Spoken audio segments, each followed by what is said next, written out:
that's when I really started learning how to invest in things that create money, in skills that create money, in learning that creates money, and in assets for my business that create money.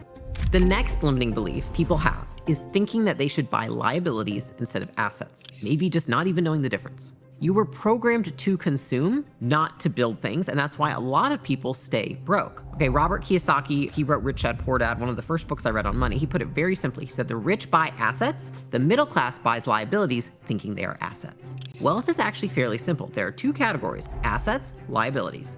An asset puts money in your pocket. A liability takes money out of your pocket. And a lot of people spend their entire lives buying liabilities and wondering why they can't get ahead. They ask, can I afford this? Instead of, will this pay me back? What's my return on this? Now, how do you know the difference between an asset and liability? I'll break it down in the most common cases that you probably can relate to.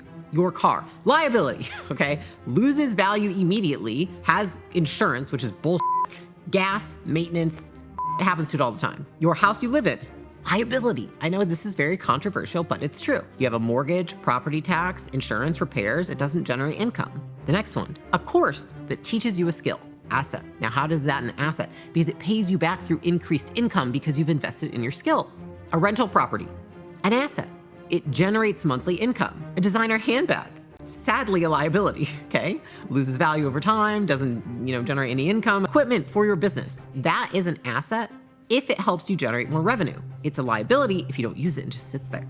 So when I started filtering all my purchases through that, is this an asset or a liability? My wealth compounded because I realized, I was like, my money, if I don't put into either of these things, actually is just a liability. Money sitting in the bank, it's just deteriorating over time. So my money actually can become a liability if I don't do something with it. And that's when I really started learning how to invest in things that create money, in skills that create money, in learning that creates money, and in assets for my business that create money. Here's how you can start spending on what matters, okay? I want you to look at the last 10 purchases that you made.